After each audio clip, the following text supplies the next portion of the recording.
اشتري طبق مخلل لفت زي ده ب10 جنيه، مع ان احنا ممكن نعمل قده مرتين 3 بال10 جنيه. نبتدي بقى نعمل مخلل اللفت ونشوف هنعمل مخلل ازاي يبقى يطلع زي المطعم كده واحلى كمان. السلام عليكم ورحمه الله وبركاته. عايزين نعمل مخلل زي بتاع المطاعم واحلى من المطاعم كمان. جبت اللفت كده غسلته غسله كويسه وشطفته ونشفته تماما، خليته جاف كده ونزلت باللفت ميه كمان على فكره، وحطيته كده في الليل في البطرمان. تمام. احنا عاوزين نعمل مخلل زي بتاع المطاعم بالظبط. هجيب بقى ميه زي ما انتم شايفين كده، بس انا هجيب الميه محتاجه ميه سخنه مغليه اهي زي ما انتم شايفين اهي. جبت ميه سخنه مغليه معايا، وكل 4 كوبايات ميه زي دول، ادي 1 ادي 2 ادي 3 ادي 4. هحط معلقه ملح علشان انا عايزه المخلل اللفت ده يكون دلع وفي نفس الوقت طعمه رائع. واقلبها كده زي ما انتم شايفين كده المحلول الملحي بتاعه معايا، وانزل على اللفت اهو زي ما انتم شايفين. عامله البرطمان لفت، واجيبه من اللي هو من النوع اللي هو فيه الوان ده عشان بيدي بيلون معايا لما باجي اخلله. وعندي بنجر زي ما انتم شايفين كده، بروح قطع حته بنجر كده اهي في النص، حته او 2 على حسب بقى ما بتحبيه ايه، ملون احمر معايا اهو. شايفين معايا كويس كده ولا ايه؟ وبعد كده اروح نازله بالميه السخنه المغليه على البطرمان كده اهو ماشي. وافضل اكمل معايا اللفت اللي انا غسلته وقطعته وشطفته معايا وايه، وعايزاه يبقى دلع وطعمه جميل عشان ما يرفعش الضغط عندنا، والاملاح برضو بتبقى وحشه. ادي 1 ادي 2 ميه مغليه من على ميه مغليه مش بارده، 3 ادي 4 3 كوبايات ميه او 4، ومعلقه ملح اهي وادوبها كويس جدا وانزل بيها على اللفت. حطيت له حته بنجر تمام عشان يديله لون وشكل حلو قوي. ومش هقفل البطرمان خالص طول ما الميه سخنه مولعه كده علشان ما يعملش ريم. الميه السخنه دي عشان خاطر المخلل ما يعملش ريم. واروح كبسه كده بالمخلل نفسه اهو، افضل كبسه البطرمان كده واسيبه على كده لحد ما يبرد كده تماما. وبعد كده بروح حاطه مغطياه بالبطرمان علشان اهو، عشان يديني مخلل.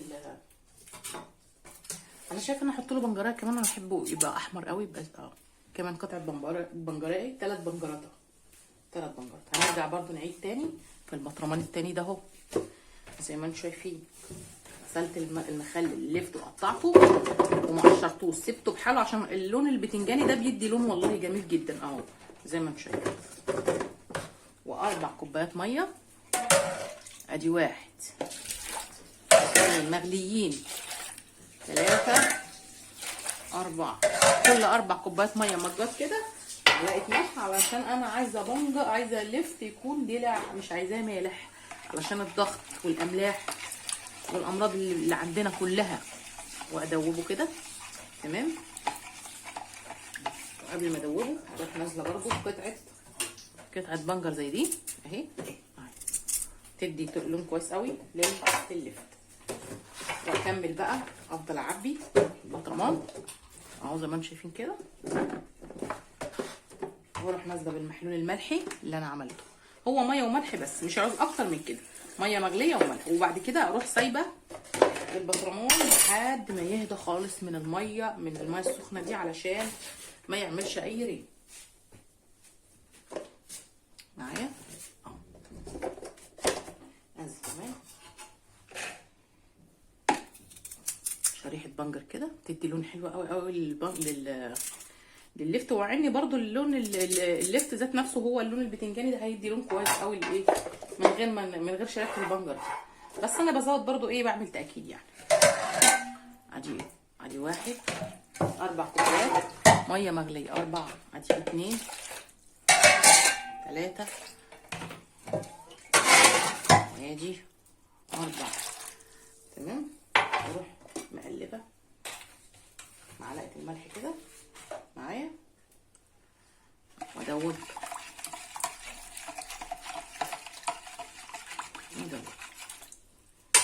افضل بقى اعبي اللفت كده لحد ما يملى البطرمان على الاخر اهو زي ما انتم شايفين كده معايا. وانزل بالميه السخنه المغليه والملح. افضل بقى احشر كده في البطرمان لحد ما يبقى على الاخر. بس ما سيبوش بقى، ما اقفلش عليه خالص دلوقتي لحد ما الميه تهدى. ادي بطرمان اللفت اهو 4 ايام وناكل احلى مخلل اللفت، احلى من المطاعم. كمل بقى بقيه البطرمانات اهو زي ما انتم شايفين اهو زي ما انتم شايفين. جبت البطرمان الرابع عشان حسيت البطرمان التاني مش مكفي اهو بنزل باللفت اهو زي ما انتم شايفين. هقطع في بنجرايه كده عشان تديله اللون البينك الجميل. هو كده كده والله زي ما قلت لكم اللفت اللي بيجيبوه اللون البتنجاني ده بيدي لون من غير اي بنجر، بس احنا يعني زي ما تقول بنزود ايه يعني طعمه شويه معايا. نزلت في البنجر اهو زي ما انتم شايفين. هنقعد بقى نعمل زي ما انتم شايفين محلول الملح بتاعه 4 معالق 4 كوبايات. ادي 1 ادي 2 ادي 3 دول ما كملوش اهو ممكن كده الربع 4 ومعلقه ملح ابيض مش هنعوز اكتر من كده ولا خل ولا اي حاجه اهو. اديله تقليبه. انا عايزه لفت يكون طعمه مزز وفي نفس الوقت يكون دلع. انزل كده عليه على البطاطا زي ما انتم شايفين. نكمل بقى بقيه المسيره اهي. بسم الله بسم الله بسم الله. قطعت اللفت وغسلته وشطفته زي ما انتم شايفين كده. وبنزل على بقيه معايا. ممكن نكمل بقيه المخللات من هنا لهنا عادي. يبقى كده كملنا الثلاث بطرمانات. بصوا البطرمانات اللهم صل على النبي اهي بتدي اللون البينك من اول دقيقه اهي. اللون البينك اهو 4 ايام هناكل منه باذن الله. يعني بكمل البطرمانات دي اللي هي الطالعه دي كده معايا عشان يبقى كله ايه بسوا بعضيه. وهجيب شويه ميه سخنين تانيين واكمل عشان الميه اللي هنا دي اهو. غليت شويه ميه كمان اهو عشان الميه ما كملتش. وهنزل برده تاني زي نفس التكنيك اللي انا ماشيه بيه اهو. كل 4 كوبايات ميه مغليه اهي. ادي 1 ادي 2 ادي 3 وادي 4. معلقه ملح اهي ونقلب تقليب كويس اهو.